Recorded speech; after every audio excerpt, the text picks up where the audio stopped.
Ya, kita mulai ya, masuk dalam doa.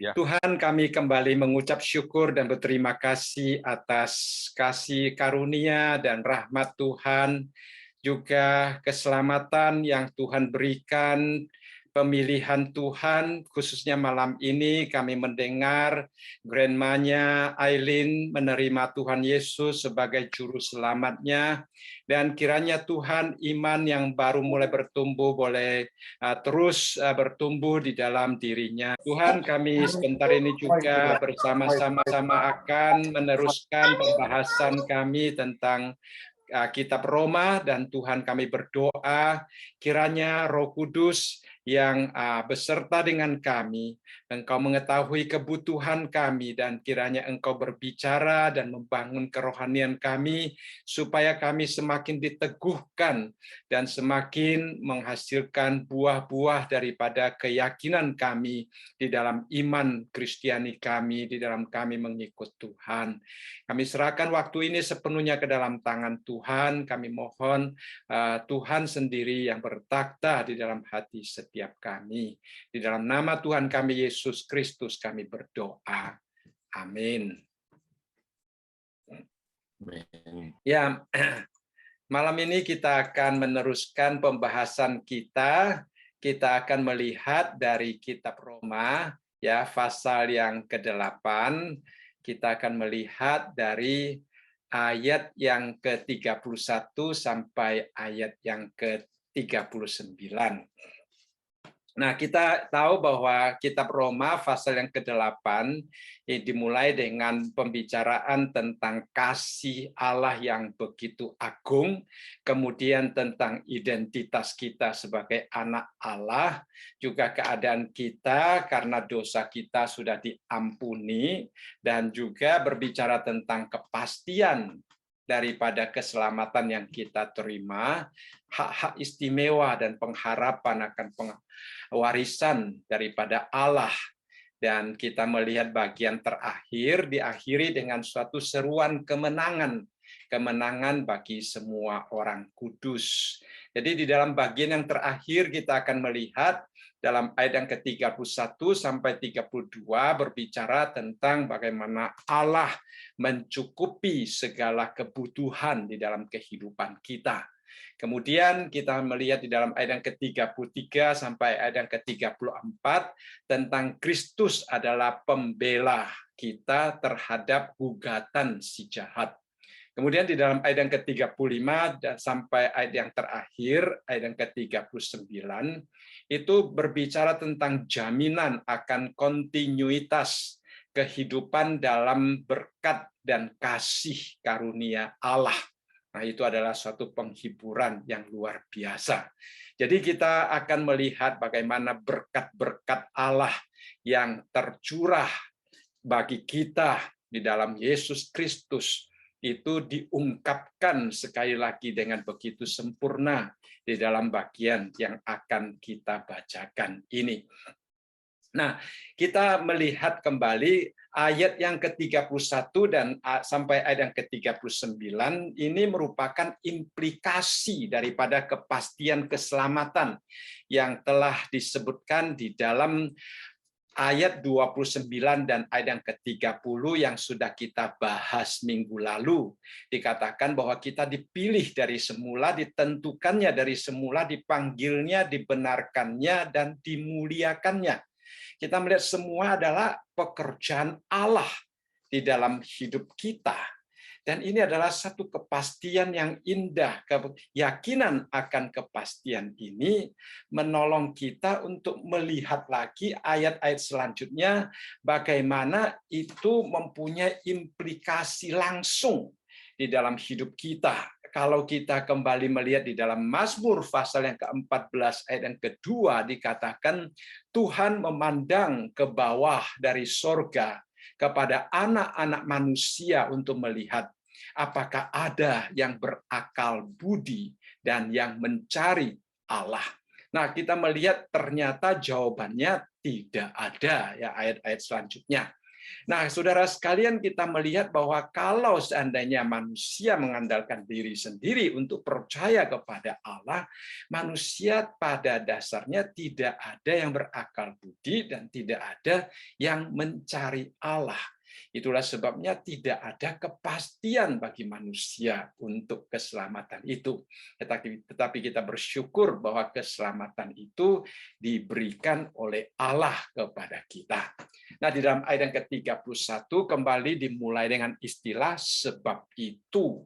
Sebab apa, saudara sekalian? Sebab Allah telah melakukan semuanya itu. Sebab itu ayat-ayat selanjutnya menunjukkan kepada kita berkat-berkat yang akan kita terima.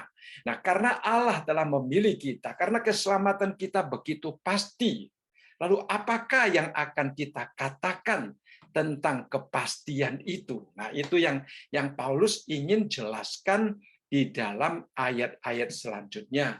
Dia berbicara sebagai seorang yang begitu kagum dan tenggelam dalam perenungan kekaguman karya Kristus, kuasa Allah, pemilihan Allah yang kita bahas di dalam minggu lalu, di dalam ayat yang ke-29 dan 30. Dia begitu merenungkannya, sehingga dia bertanya-tanya tentang betapa dalamnya, tingginya, panjangnya, lebarnya kasih Allah di dalam Kristus Yesus yang melampaui segala akal dan pikiran manusia. Nah, untuk hal-hal lain, dia semakin merasakan bahwa dunia itu tidak ada apa-apa, sehingga kita kalau membaca Paulus, dia mengatakan apa yang dia anggap sebagai sesuatu yang berharga di masa lalu sekarang dianggap sampah karena pengenalannya akan Kristus. Jadi setelah dia melihat bahwa kasih karunia, keselamatan yang begitu indah yang Allah telah kerjakan di dalam kehidupan kita, lalu dia mengeluarkan satu pertanyaan. Dia mengatakan, sebab itu apa yang akan kita katakan tentang semuanya itu, ya, tentang karya Yesus, karya Allah di dalam Tuhan Yesus, tentang pemilihan, tentang panggilan, tentang pembenaran yang Allah nyatakan di dalam hidup kita. Apa yang akan kita katakan? Ya. Lalu di dalam ayat yang ke-31 sampai ayat yang ke-35 kita melihat Rasul Paulus di sini melontarkan banyak sekali pertanyaan, ya. Seolah-olah dia sedang bertanya, saudara sekalian. Nah, sebenarnya pertanyaan-pertanyaan yang dia lontarkan di dalam ayat yang ke-31 sampai ayat yang ke-35 seperti yang ada di dalam layar ini, itu bukan rentetan pertanyaan tentang kebingungan, saudara sekalian, ya. Ini bukan karena dia bingung, tidak. Tetapi Paulus di sini memberikan begitu banyak pertanyaan, sebenarnya merupakan suatu tantangan, saudara sekalian, ya. Tantangan kepada setiap orang Kristen. Pertanyaan-pertanyaan yang mengungkapkan tentang kekagumannya akan kasih karunia yang begitu ajaib yang Allah nyatakan kepada kita, kemudian memberikan tantangan-tantangan kepada kita, mengajak kita bersama-sama melihat anugerah Tuhan, merenungkan anugerah Tuhan, merenungkan impact apa yang akan dibawakan oleh anugerah Allah yang begitu besar itu, ya. Seolah-olah dia membangunkan kita, menyadarkan kita tentang harta rohani yang terpendam, yang terdapat di dalam panggilan Allah yang kadang-kadang mungkin kita lalaikan atau kadang-kadang kita lupakan. Nah, dia membangunkan kita, dia ingin kita melihat betapa kayanya, ya, akan kasih karunia yang Allah berikan kepada kita, yang kadang-kadang kita tidak sadar sehingga kita melalaikannya, sehingga kita tidak menikmatinya, dan menyebabkan mungkin sebagian orang Kristen masih hidup seperti orang belum percaya yang tidak mempunyai keyakinan, tidak mempunyai satu kenikmatan rohani dengan kekayaan yang Tuhan berikan, ya. Jadi di sini Rasul Paulus menantang kita untuk bertanya dan menantang kita untuk merenungkan. Dan bila kita sebagai orang percaya sungguh-sungguh memahami, menyadari, menjawab pertanyaan-pertanyaan yang Rasul Paulus lontarkan di dalam beberapa ayat ini, maka kita akan hidup dengan teguh, tidak akan diombang-ambingkan lagi oleh berbagai macam kesulitan dunia, ya. Nah, kita berbeda dengan dunia, kita akan melihat bahwa kita tidak akan menghadapi ketakutan, kita tidak akan dikejar-kejar oleh kebingungan. Nah, inilah letak perbedaan antara kita sebagai orang Kristen, khususnya orang Kristen yang sungguh-sungguh mempunyai pemahaman yang benar tentang pemilihan Allah, tentang kepastian kita di dalam keselamatan. Keselamatan yang bukan dari kita sendiri, tetapi keselamatan yang daripada Allah, yang datangnya daripada Allah. Jadi di dalam ayat yang ke-31 dia katakan, sebab itu apakah yang akan kita katakan tentang semuanya itu? Jika Allah di pihak kita, siapakah yang akan melawan kita? Jadi dasar daripada tantangan yang pertama ini adalah keberadaan Allah bagi kita. Ya, Allah bereksis untuk kita. Dia berada di pihak kita, bukan berada di pihak musuh kita. Ini penting. Ya, sebelumnya kita berada di pihak musuh Allah. Ya, kita menentang Allah, kita tidak percaya kepada Allah, bahkan kita menentang orang Kristen, ya. Nah, hidup tidak sesuai dengan kehendaknya dan hidup di dalam dosa dan hidup menuju kepada kematian. Tetapi sekarang kita dipilih, ditentukan, dipanggil, dibenarkan, dimuliakan Allah, dan melalui semuanya ini Allah meyakinkan kita bahwa Allah ada di pihak kita. Dan keberadaan Allah di pihak kita itu begitu jelas dan juga begitu pasti. Karena apa? Karena eksistensi kita sebagai anak Allah adalah hasil pemilihan Allah, adalah hasil karya Allah. Jadi sekali lagi, pengenalan, pengertian yang penting tentang pemilihan Allah, predestinasi Allah itu sangat penting bagi kita, saudara sekalian.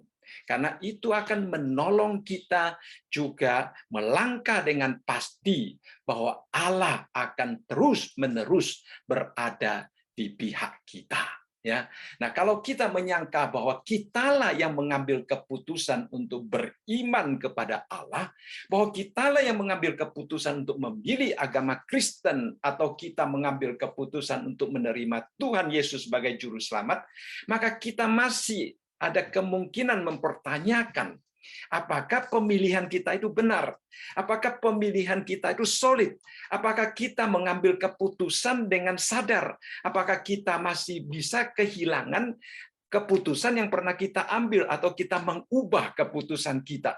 Sehingga banyak sekali ketidakpastian akan muncul di dalam pikiran kita. Tetapi di sini tidak. Karena apa? Karena yang mengambil keputusan bukan kita, tetapi Allah. Allah yang mengambil keputusan, Allah yang membenarkan kita, Allah yang menempatkan kita di pihak Dia, maka kita di pihak Allah. Itu merupakan satu kepastian. Ya, itu merupakan satu kepastian. Jadi kalau kita melihat di sini pertanyaan Paulus, ya, fokusnya bukan apakah Allah ada di pihak kita atau tidak. Ini perhatikan baik-baik. Dia katakan jika Allah di pihak kita. Nah, ini adalah satu kalimat yang solid, saudara sekalian. Ini bukan pertanyaan. Pertanyaan yang ingin dia tekankan di dalam tantangan dalam ayat ini adalah siapakah yang akan melawan kita? Nah, kalau seandainya kita masih menyangka bahwa kita yang memilih Allah, maka pertanyaannya mungkin apakah benar Allah berada di pihak saya? Nah, itu akan menjadi pertanyaan terus sehingga kadang-kadang ada orang Kristen masih bertanya apakah Allah mengasihi saya, apalagi di dalam menghadapi masalah, di dalam menghadapi kesulitan, mulai bertanya-tanya apakah Allah mengasihi saya, apakah Allah masih beserta dengan saya dan sebagainya, yang membuat kita seringkali menjadi bimbang di dalam kehidupan kerohanian kita. Tetapi di sini tidak, karena ini Allah di pihak kita adalah sesuatu yang pasti, karena itu adalah hasil karya Allah di dalam pemilihannya. Jadi yang Paulus ingin kita pikirkan, renungkan sebagai tantangannya adalah siapa yang akan melawan kita. Nah, Allah berada di pihak kita, berarti Allah yang menolong kita. Allah yang melakukan segala sesuatu untuk kita. Nah, kita tidak perlu mencurigai apapun juga di dalam hubungan kita dengan Allah. Kita hanya mengizinkan Allah bekerja, melakukan segala sesuatu di dalam dan melalui diri kita di dalam menghadapi musuh-musuh kita.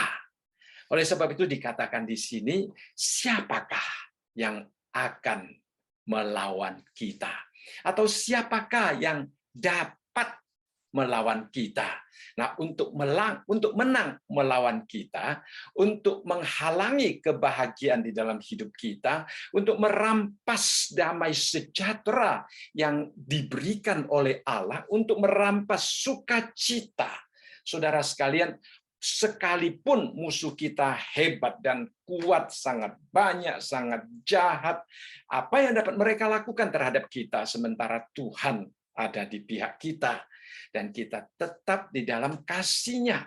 Nah, saudara sekalian, ya. Jadi kita dapat dengan penuh keberanian, dapat dengan penuh kemantapan, kita boleh berjalan menantang semua kuasa kegelapan, bahkan kuasa-kuasa penyakit sekalipun. Ya, kadang-kadang kita karena penyakit kita mulai bimbang. Nah, iblis tahu akan keadaan kita dan sangat tahu bagaimana mencari kesempatan untuk membuat kita bimbang. Tetapi saudara sekalian, kalau keyakinan ini bahwa Allah di pihak kita, kita tahu iblis bagaimanapun hebatnya, satu hari dia akan dirantai, saudara sekalian. Dunia bagaimanapun buruknya, satu hari sudah ditaklukkan. Kerajaan, kekuasaan sudah dilucuti, dikalahkan oleh Kristus di atas kayu salib, dan Alkitab mengatakan diletakkan di bawah kaki Tuhan Yesus. Nah, jadi kalau begitu Paulus bertanya, siapa yang dapat melawan kita? Karena Tuhan sendiri yang berperang untuk kita. Dan ini yang Paulus tekankan dalam tantangan ini. Ini juga adalah kesimpulan yang dia dapatkan dari segala sesuatu yang telah Allah kerjakan melalui pemilihannya dan juga melalui keselamatan yang Allah berikan kepada kita. Kalau kita secara benar di hadapan Allah menghadapi musuh-musuh yang menyerang kita, di sini mengatakan tidak ada yang dapat melawan kita. Di dalam ayat yang ke-32 dikatakan ia yang tidak menyayangkan anaknya sendiri, tetapi yang menyerahkannya bagi kita semua, bagaimanakah mungkin ia tidak menganugerahkan segala sesuatu kepada kita bersama-sama dengan Dia.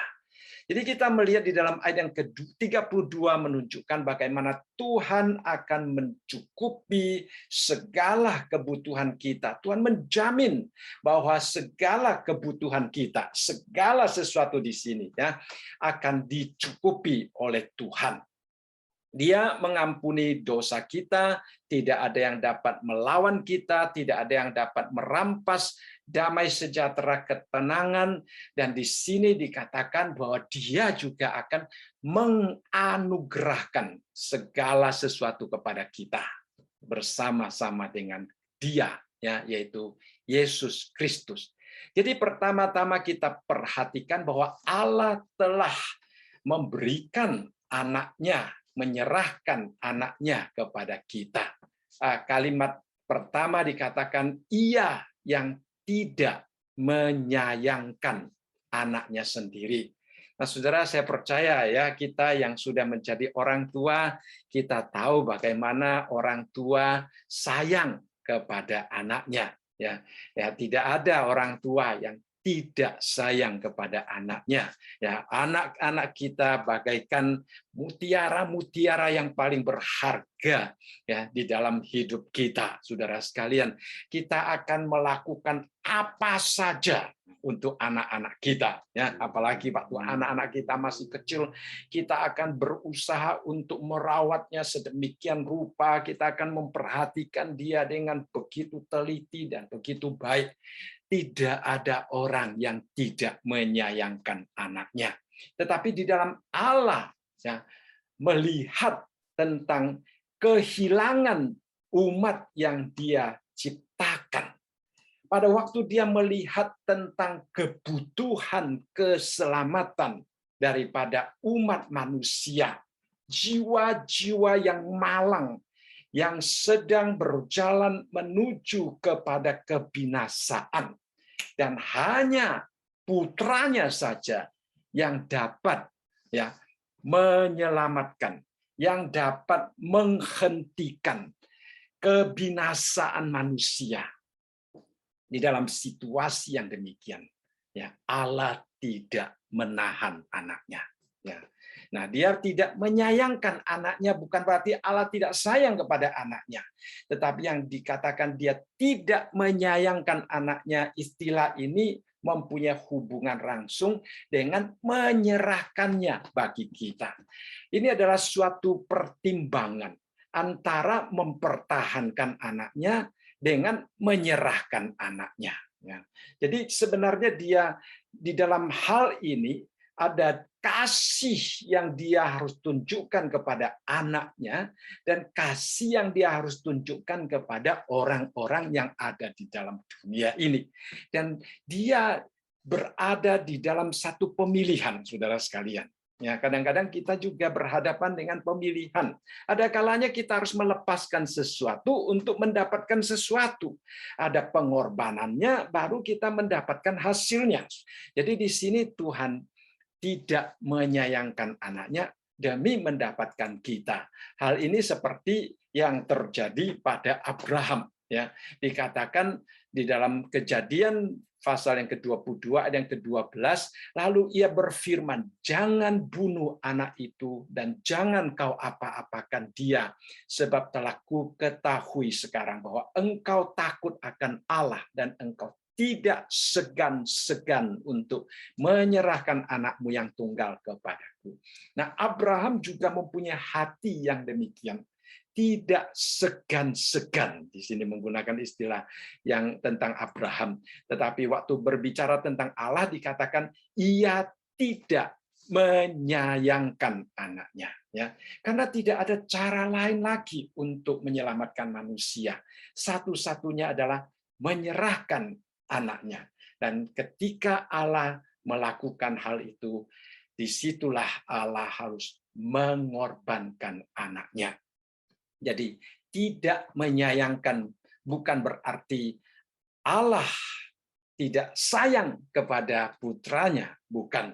Tetapi tidak menyayangkan di sini berarti Allah merelakan anaknya untuk diserahkan sebagai korban untuk menebus dosa saudara dan saya.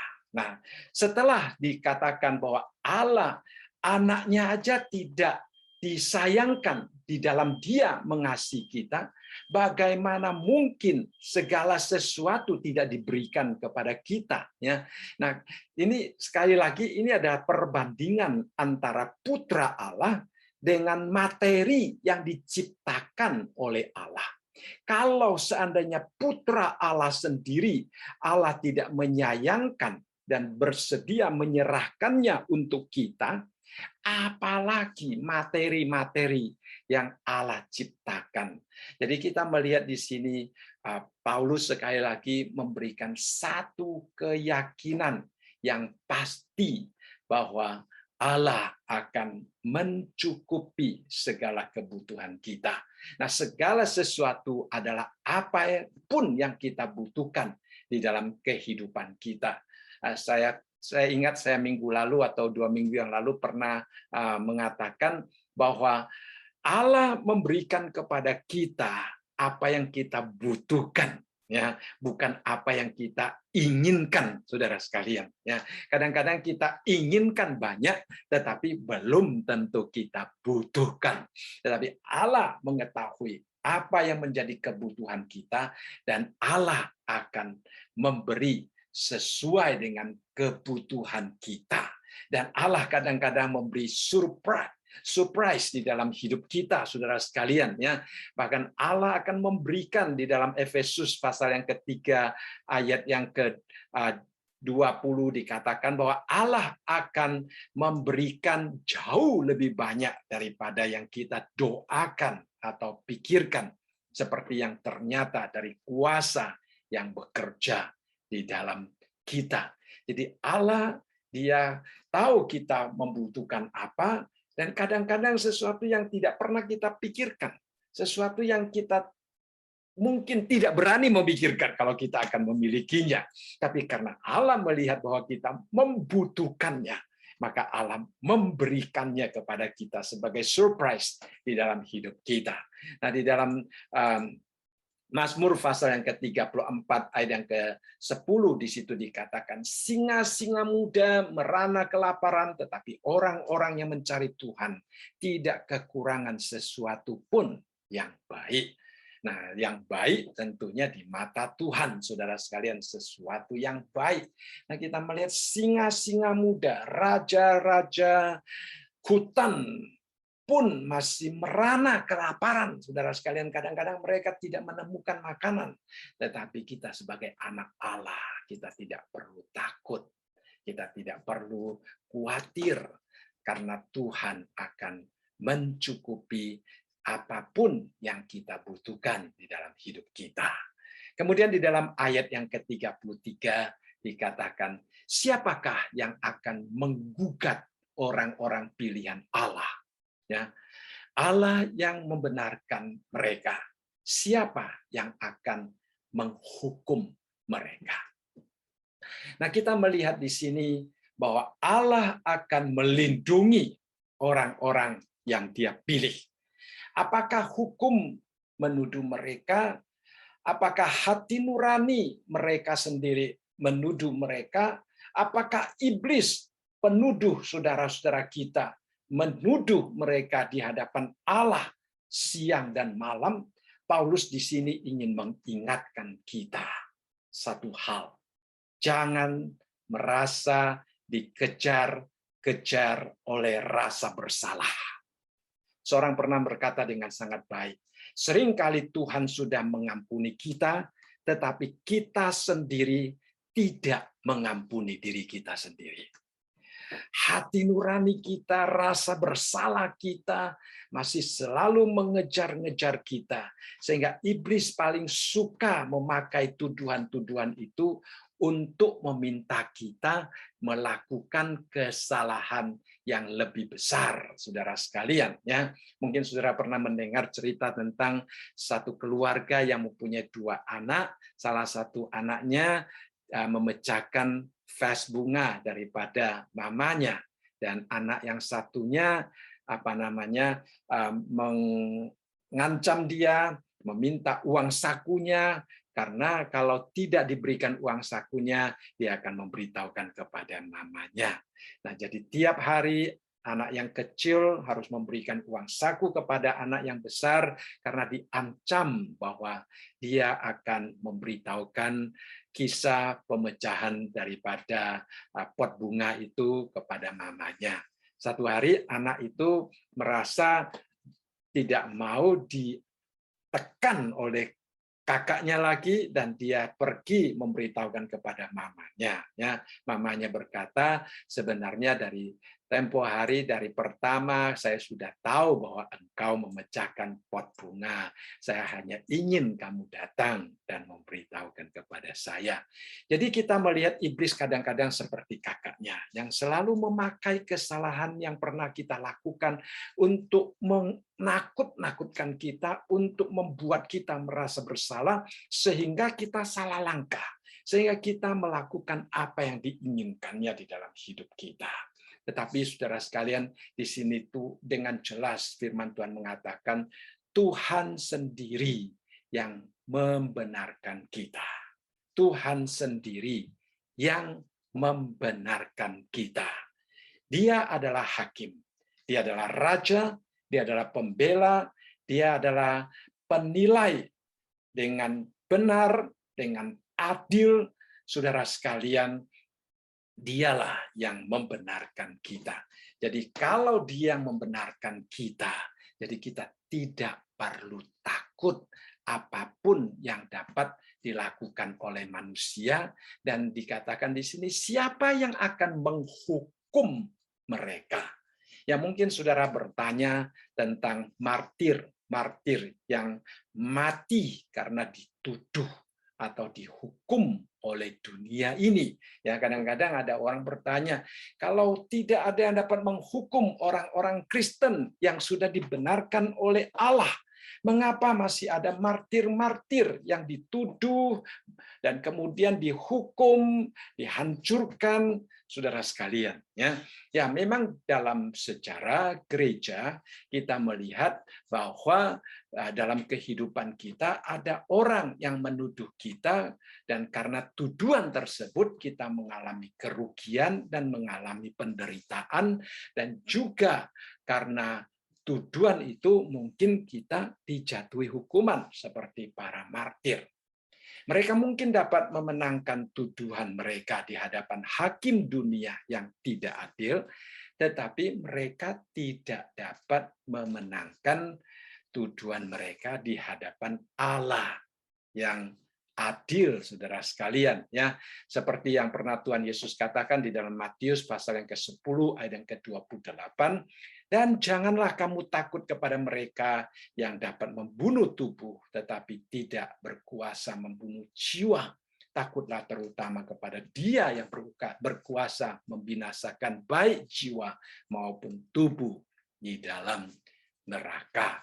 Jadi saudara sekalian, walaupun seolah-olah mereka dapat menghukum orang-orang Kristen secara fisik, tetapi mereka tidak dapat membinasakan jiwa kita. Nah, kita satu hari akan berdiri di hadapan tahta Allah. Kemudian kita melihat di dalam ayat yang ke-34 ya. Dalam ayat yang ke-34 dikatakan Kristus Yesus yang telah mati, bahkan lebih lagi yang telah bangkit, yang juga duduk di sebelah kanan Allah, yang malah menjadi pembela bagi kita. Jadi di depan dipertanyakan, kalau Allah di pihak kita, siapa yang dapat melawan kita? Kemudian juga dikatakan, karena Allah yang membenarkan kita, siapa yang dapat menuduh kita? Siapa yang dapat menggugat kita? Siapa yang dapat menghukum kita?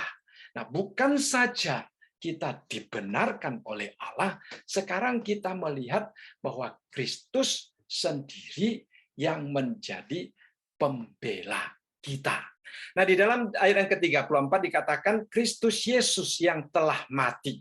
Jadi kematian Kristus ditekankan di sini ya. Dengan jasa kematiannya dia membayar hutang kita, dan pembayaran hutang itu menjamin bahwa Kristus mempunyai hak ya untuk menjadi pembela bagi kita, karena dia adalah juru selamat kita yang memenuhi syarat untuk membela kita. Dan kemudian bukan hanya kematiannya ya, bahkan dikatakan di sini bahkan lebih lagi yang telah bangkit. Nah, dikatakan lebih lagi, saudara sekalian. Ini adalah suatu penghiburan yang lebih besar, karena ini adalah bukti yang meyakinkan bahwa keadilan ilahi yang dituntut oleh Allah terhadap orang-orang berdosa itu telah terpenuhi, dan kematian, pengorbanan, penebusan Tuhan Yesus telah diterima. Kebangkitannya merupakan bukti bahwa apa yang Tuhan Yesus lakukan dengan harga yang telah dibayar telah diterima oleh Allah, ya. Jadi jika dia telah mati dan dia telah bangkit kembali, menunjukkan bahwa Yesus Kristus itu kematiannya, penggantiannya bagi kematian yang harus kita terima itu adalah sah dan diterima di hadapan Allah. Dan bukan hanya demikian, dikatakan yang duduk di sebelah kanan Tuhan, ya, yang duduk di sebelah kanan Allah. Jadi dia merupakan bukti bahwa pembelaannya itu akan berlanjut terus-menerus. Itu seolah-olah di dalam satu ruang pengadilan, ya, dalam satu ruang pengadilan. Jadi Allah itu sebagai hakim, lalu ada penuduh-penuduh terhadap orang Kristen di hadapan Allah, dan kemudian Kristus duduk di sebelah kanan Allah. Dia sebagai pembela kita, ya. Itu seperti di dalam penghakiman. Nah, saudara, mungkin kita kalau perhatikan di sini istilah Kristus yang malah menjadi pembela kita dalam bahasa aslinya juga mempunyai pengertian mendoakan kita dengan doa syafaat. Ya, sehingga ada terjemahan Alkitab lain yang menerjemahkan sebagai mendoakan kita atau menyampaikan doa syafaat bagi kita di sebelah kanan Allah. Nah, itu sama sebenarnya artinya, ya. Membela kita dengan menyampaikan doa syafaat di hadapan Allah itu mempunyai pengertian yang sama, yaitu di hadapan Allah. Pada waktu ada orang menuduh orang Kristen, Yesus Kristus menunjukkan kepada Allah bahwa tuduhan itu tidak benar. Karena orang Kristen yang diselamatkan oleh Allah adalah syah di hadapan Allah. Jadi tuduhan itu tidak efektif, tidak mempunyai arti. Ya. Jadi itu adalah doa syafaat yang mempunyai pengertian tentang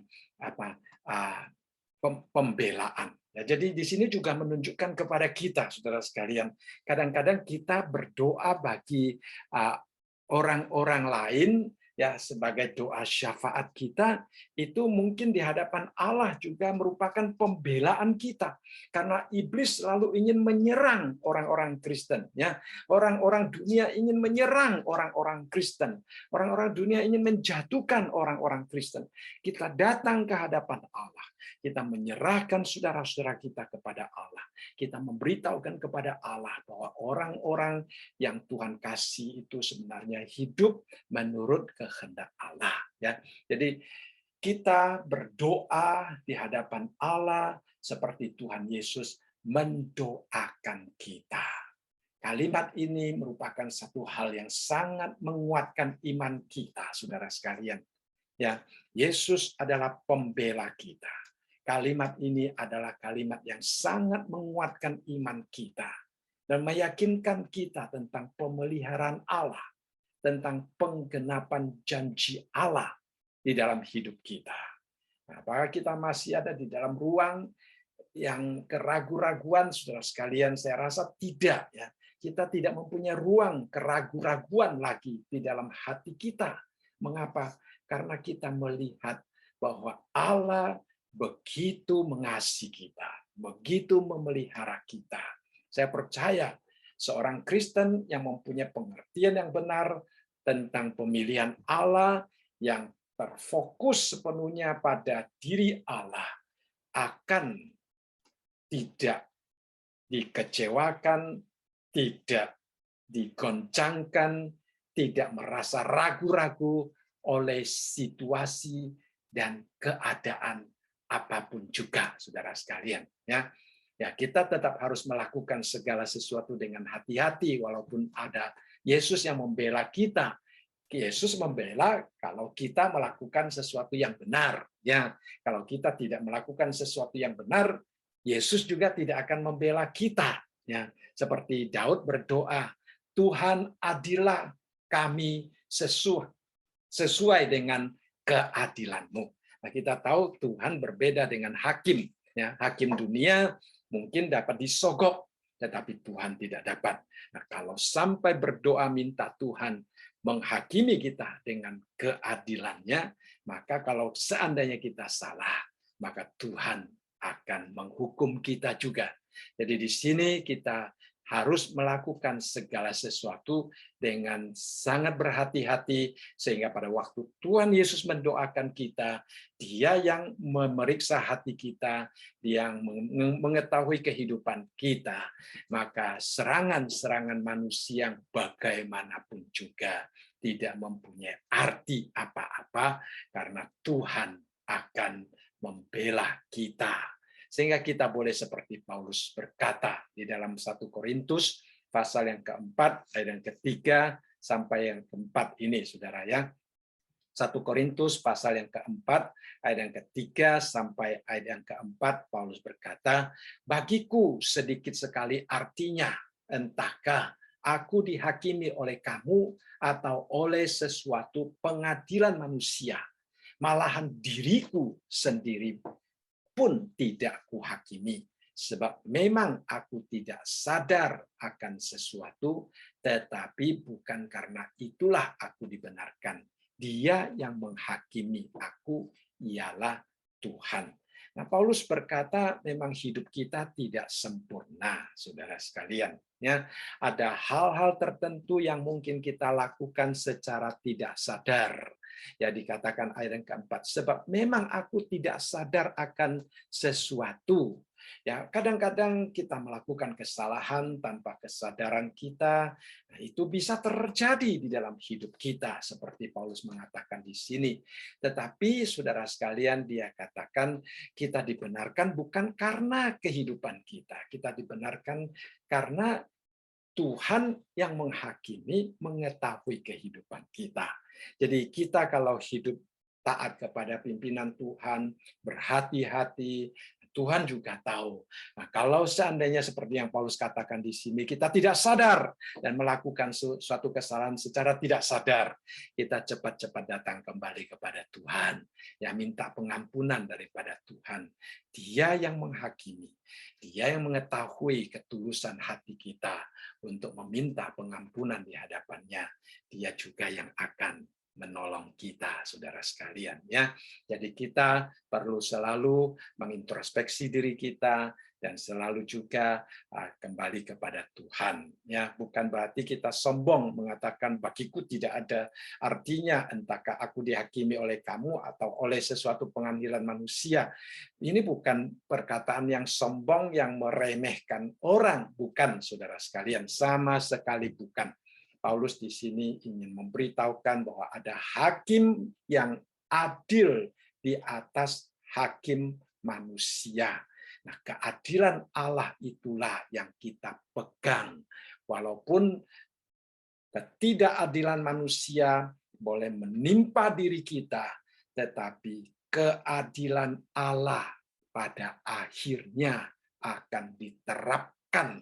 Mungkin bukan di dalam dunia sekarang, karena kita melihat banyak martir yang berkorban, tetapi pada waktu kita berhadapan dengan Tuhan, kita berdiri di depan takhta pengadilan Allah. Di situ keadilan Allah akan dinyatakan. Baik, di dalam ayat yang ke-35 sampai ayat yang ke-39 kita kembali melihat bahwa kita memiliki jaminan yang baik akan pelestarian dan kelanjutan kita dalam keadaan kita diberkati oleh Tuhan. Itu luar biasa, ya. Tuhan menunjukkan jaminan akan pelestarian kita, akan kasih Allah yang boleh kita terus-menerus rasakan di dalam hidup kita.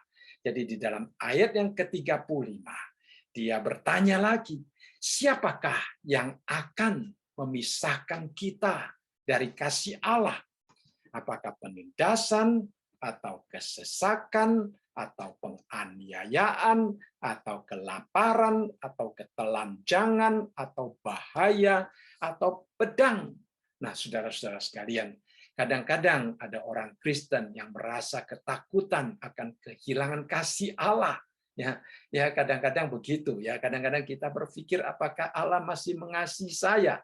Nah, dan perasaan ini seringkali sangat mengecilkan hati dan meresahkan dan membuat banyak orang Kristen sangat terganggu, saudara sekalian. Tetapi ayat ini sekali lagi menolong kita dapat menghilangkan perasaan takut yang demikian, sehingga menguatkan keyakinan kita bahwa Allah, kasih Allah di dalam hidup kita adalah sesuatu yang pasti, sesuatu yang tidak pernah akan hilang daripada kita. Ya, jadi ayat yang ke-35 adalah satu seruan terhadap musuh yang mencoba memakai berbagai macam cara, berbagai macam situasi untuk membuat kita gelisah. Ya, kita melihat penindasan, kesesakan, penganiayaan, kelaparan, ketelanjangan, bahaya, pedang. Apakah semuanya ini dapat memisahkan kita dari kasih Kristus, saudara sekalian? Ya, nah, ada seorang penulis, dia menulis artikelnya dengan berjudul When God Burns Your Bridge. Ya, pada waktu Tuhan membakar jembatan-jembatanmu. Ya, saudara sekalian, pandemi ini seolah-olah membakar jembatan kita, jembatan yang telah kita lewat, ataupun jembatan-jembatan yang ada di sekitar kita, saudara sekalian. Nah, ada orang bertanya apakah kita dapat kembali kepada hidup yang normal, saudara sekalian. Seolah-olah kita tidak dapat kembali ke masa lalu lagi. Jembatan kita sudah dibakar, saudara. Ya, seolah-olah kita juga tidak tahu mau kemana, karena ke depan kita, jembatan kita juga seolah-olah sudah dibakar, saudara sekalian. Jadi hal-hal yang begitu mengganggu ya kita, dan kadang-kadang bisa juga seolah-olah membuat kita merasa bingung dan tidak tahu bagaimana harus bertindak, seperti artikel yang ditulis oleh orang tersebut. Ya, bila Allah membakar jembatan kita. Nah, kita berada di dalam satu situasi yang sangat tidak pasti, khususnya untuk hari ini, saudara sekalian. Tetapi satu hal, jangan bingung. Jangan bingung.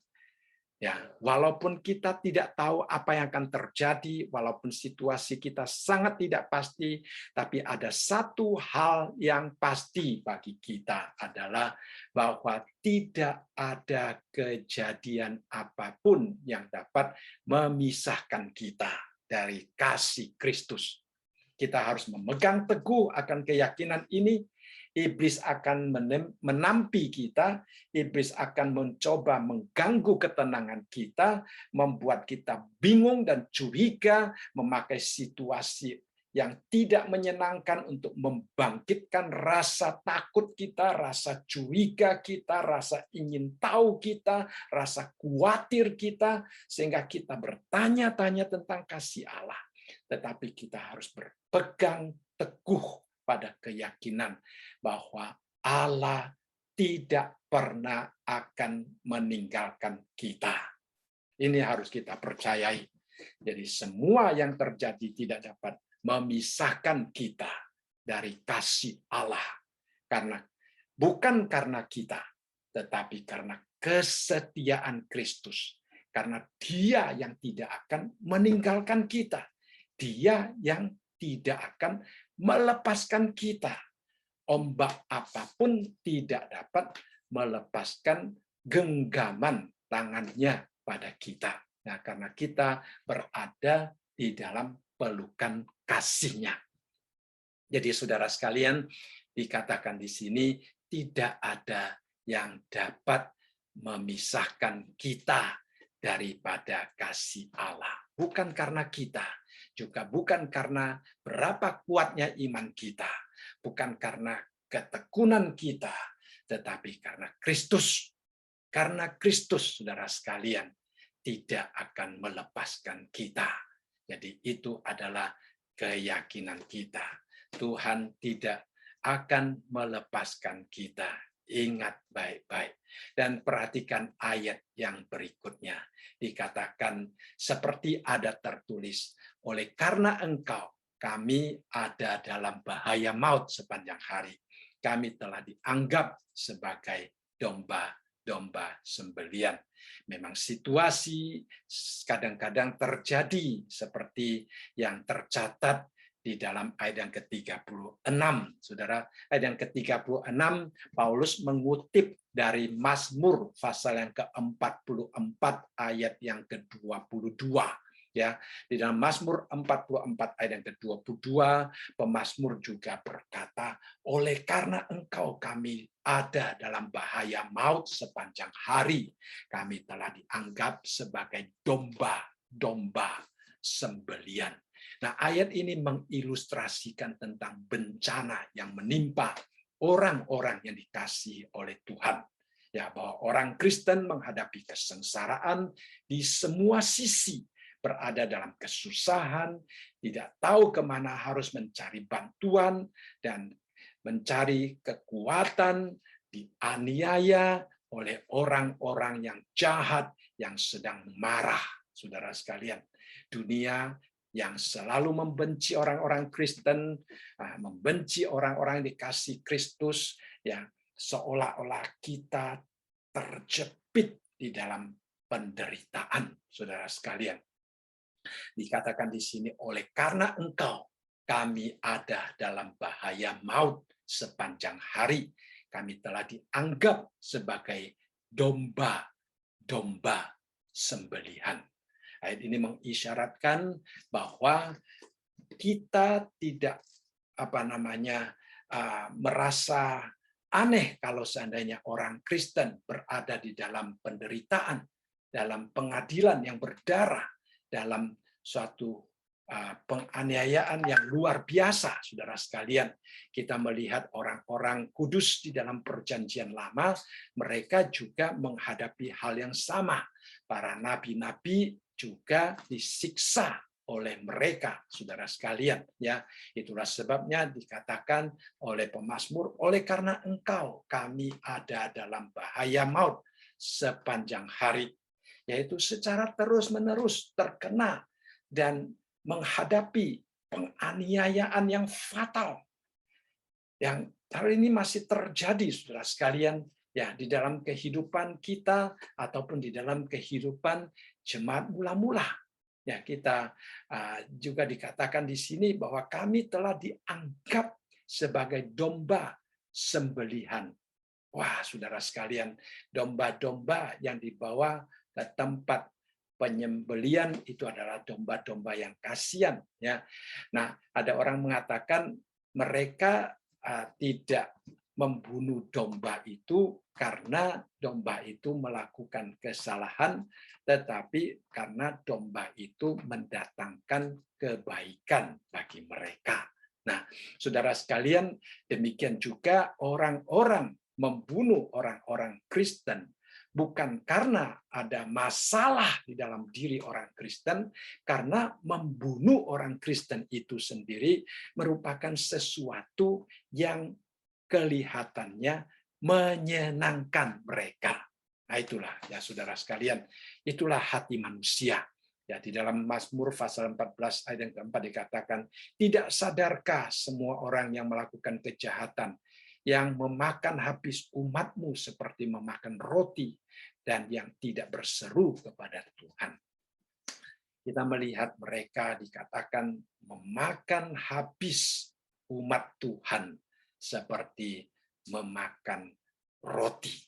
Penganiayaan yang dihadapi oleh orang Kristen, penganiayaan yang dilakukan oleh dunia yang membenci Kristus, itu seperti memakan kita bagaikan memakan roti. Ya, Paulus juga pernah mengatakan kita seperti tayangan yang ditonton oleh orang-orang. Tetapi saudara-saudara sekalian, dikatakan di sini, walaupun orang dunia dapat melakukan, menyiksa kita, walaupun kita menghadapi penderitaan yang begitu besar, tetapi semuanya itu tidak dapat memisahkan kita daripada kasih Allah. Itu juga yang dialami oleh Rasul Paulus. Dia menghadapi pukulan, di penjara, tetapi Rasul Paulus dia tetap teguh, saudara sekalian. Mengapa? Karena dia tahu Allah tidak pernah meninggalkan dia. Ya, dia tahu Allah tidak pernah meninggalkan dia. Bahkan dia katakan di dalam 2 Timotius pasal yang keempat, ayat ke-16 sampai 17. Pada waktu pembelaanku yang pertama, tidak seorang pun yang membantu aku. Semuanya meninggalkan aku. Kiranya hal itu jangan ditangguhkan atas mereka. Tetapi Tuhan telah mendampingi aku dan menguatkan aku supaya dengan perantaraanku Injil diberitakan dengan sepenuhnya dan semua orang bukan Yahudi mendengarkannya. Dengan demikian aku lepas dari mulut singa. Ini adalah kesaksian Rasul Paulus. Pada waktu dia dianiaya, pada waktu dia dihukum, pada waktu dia ditangkap, saudara sekalian, dia berkata apa?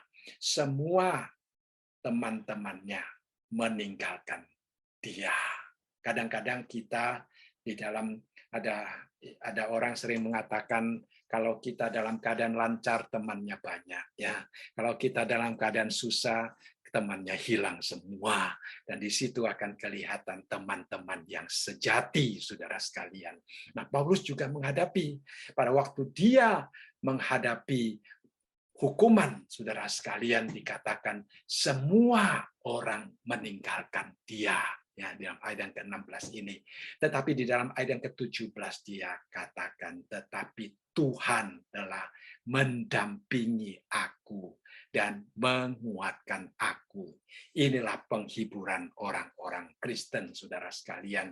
Ya, orang-orang dunia, teman-teman di dalam dunia, bahkan teman-teman di dalam pelayanan seperti Paulus, boleh meninggalkan kita.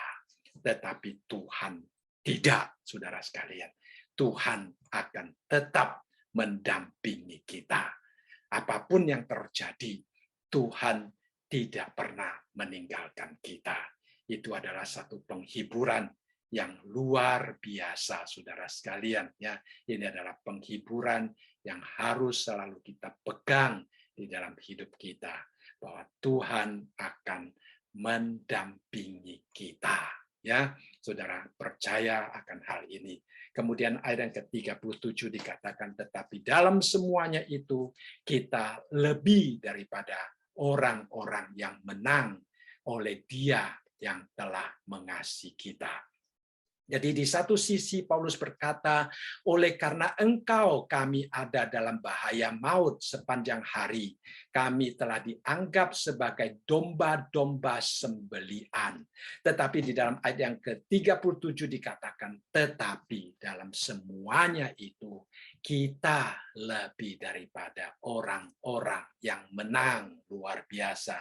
Bukan oleh diri kita sendiri, tetapi oleh Kristus yang telah mengasihi kita.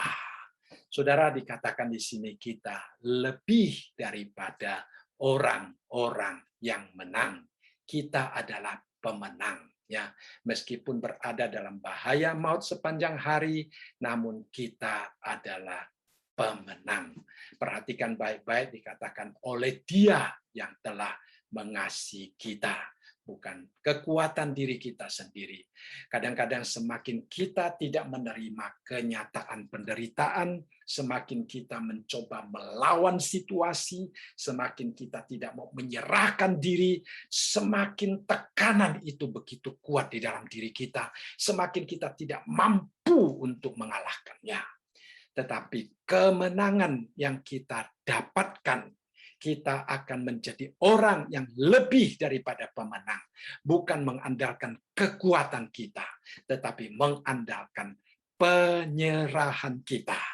Ya, mengandalkan penyerahan kita. Semakin kita menyerah, semakin kita kuat. Karena Kristus akan lebih leluasa bekerja di dalam diri kita dan berperang untuk kita. Semakin kita mencoba dengan cara kita, semakin kita tidak mengizinkan Kristus yang bekerja bagi kita, semakin kita tidak mendapatkan kemenangan. Saudara, ini juga merupakan prinsip yang sama seperti prinsip kepemimpinan di dalam gereja. Ya, dikatakan tidak demikian di antara kamu, barang siapa yang ingin menjadi besar di antara kamu, hendaklah ia menjadi pelayanmu, dan barang siapa ingin menjadi terkemuka di antara kamu, hendaklah ia menjadi hambamu.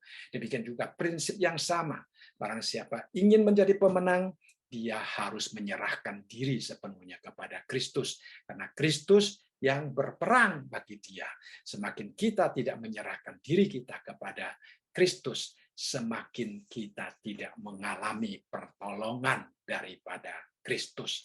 Dan di sini dikatakan kita lebih daripada pemenang. Saudara sekalian, kita adalah orang-orang yang lebih. Ada seorang menjelaskan dengan sangat baik. Dia katakan istilah lebih daripada pemenang, saudara sekalian. Artinya apa?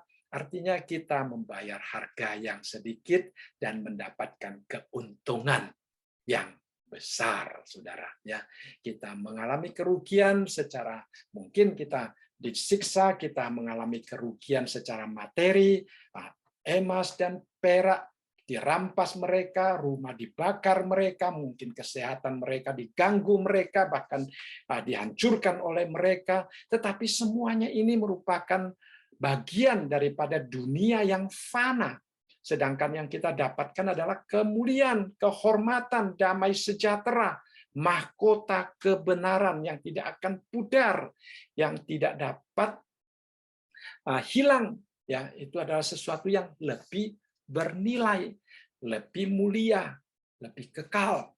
Ya, saudara sekalian, itu adalah keuntungan, sehingga dikatakan di dalam ayat ini bahwa kita adalah lebih daripada orang-orang yang menang, saudara sekalian.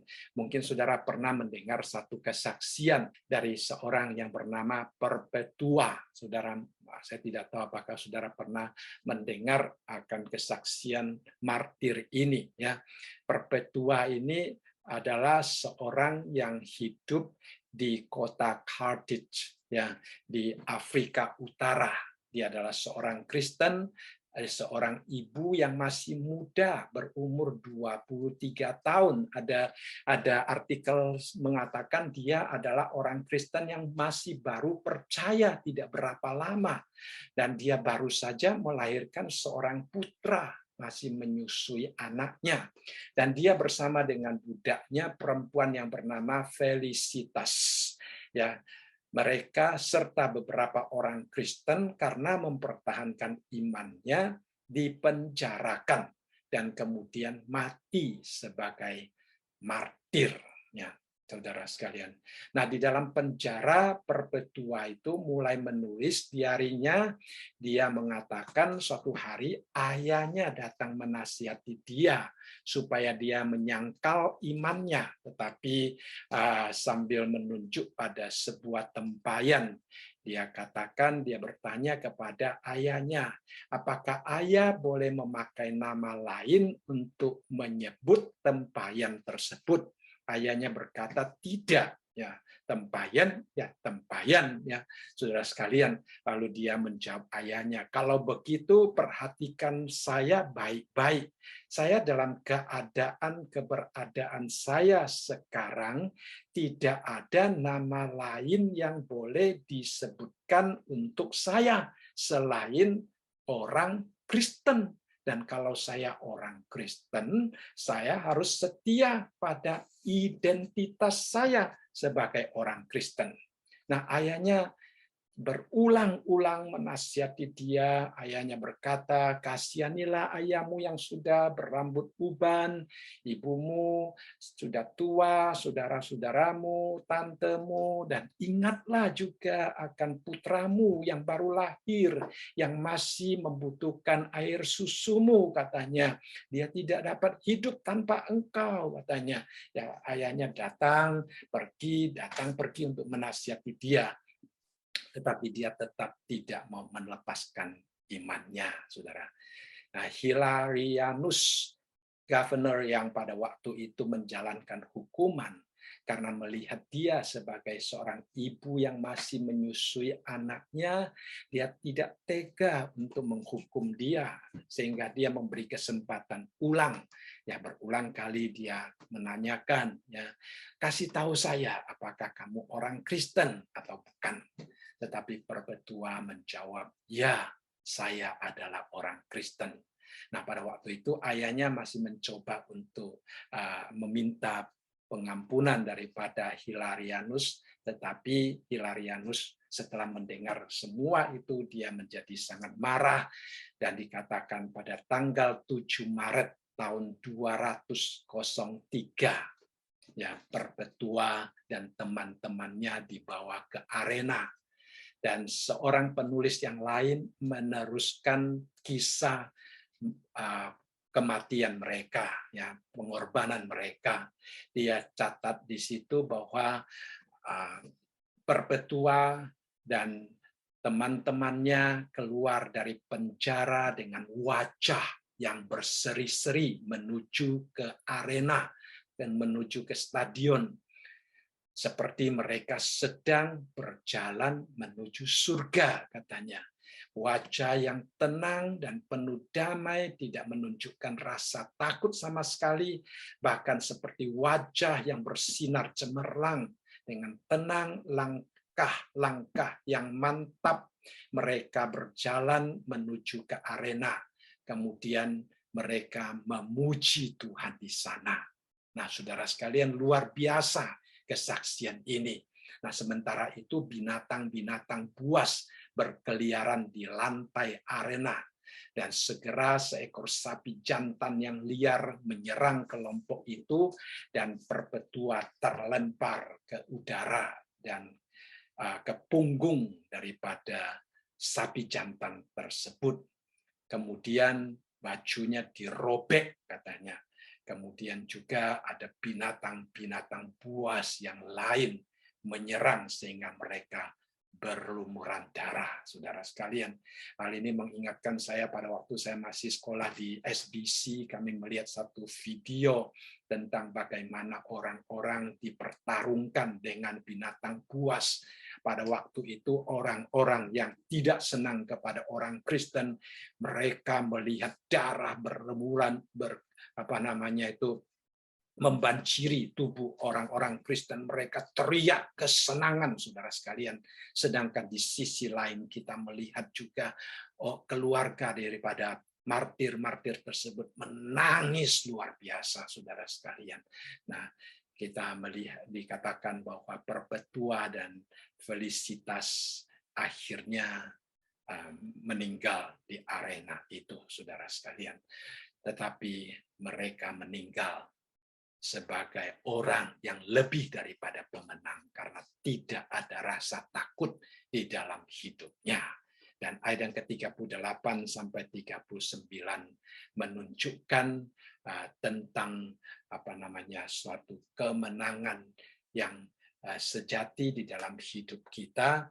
Dikatakan, sebab aku yakin bahwa baik maut maupun hidup, baik malaikat-malaikat maupun pemerintah-pemerintah, baik yang sekarang ada ataupun yang akan datang, atau kuasa-kuasa, baik yang di atas maupun yang di bawah, ataupun sesuatu makhluk lain, tidak akan dapat memisahkan kita dari kasih Allah yang ada dalam Kristus Yesus Tuhan kita. Puji Tuhan, saudara sekalian, ya, tidak ada yang dapat memisahkan kita. Saya akhiri dengan Sefania pasal 3 yang 17 dikatakan, Tuhan Allahmu ada di antaramu sebagai pahlawan yang memberi kemenangan. Ia bergirang karena engkau dengan sukacita. Ia membaharui engkau dalam kasih-Nya. Ia bersorak-sorak karena engkau dengan sorak-sorai. Puji Tuhan, saudara sekalian. Ya, saya rasa hari ini kita akan belajar sampai di sini. Dan karena waktunya, mari kita bersama-sama masuk dalam doa. Ya. Bapa di dalam surga, kami kembali mengucap syukur untuk cinta kasih Tuhan yang begitu luar biasa, yang tidak pernah meninggalkan kami. Apapun yang terjadi di dalam hidup kami percaya kami tetap berada di dalam naungan kasih-Mu. Tuhan, kami juga berdoa bagi kehidupan kami di tengah-tengah pandemi, kiranya Tuhan menguatkan iman kami.